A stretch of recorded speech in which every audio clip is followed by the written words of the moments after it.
బాపట్ల జిల్లా అద్దంకి నియోజకవర్గాన్ని తిరిగి ప్రకాశం జిల్లాలో చేర్చడంపై స్థానికులు హర్షం వ్యక్తం చేస్తున్నారు. ఇచ్చిన మాట ప్రకారం అద్దంకి నియోజకవర్గాన్ని తిరిగి ప్రకాశం జిల్లాలో కలిపామన్నారు మంత్రి గొట్టిపాటి రవికుమార్. ఈ చర్యతో ప్రజలకు ఖర్చు, ప్రయాసాలు తగ్గుతాయన్నారు. ముఖ్యమంత్రి చంద్రబాబు నాయుడుకు మంత్రి ధన్యవాదాలు తెలిపారు.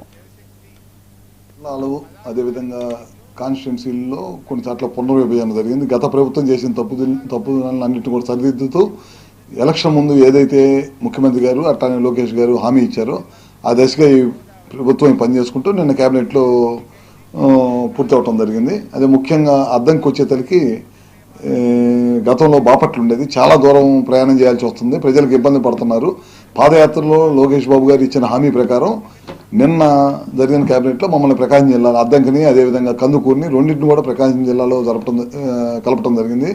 అదేవిధంగా అద్దంకి ప్రాంత ప్రజలకి రెవెన్యూ కానీ మిగతా సమస్యలకి ఎక్కడికి చేరాలా, అటు దూర ప్రాంతం వెళ్లాల్సి వస్తుంది.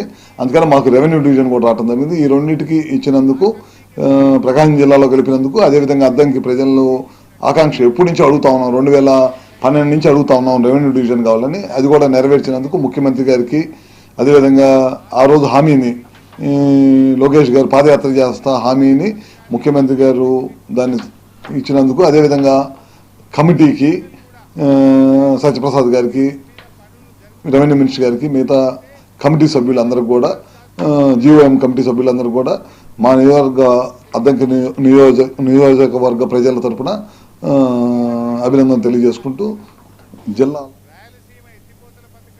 కొండగట్టు అంజనన్న ఆలయం అటవీ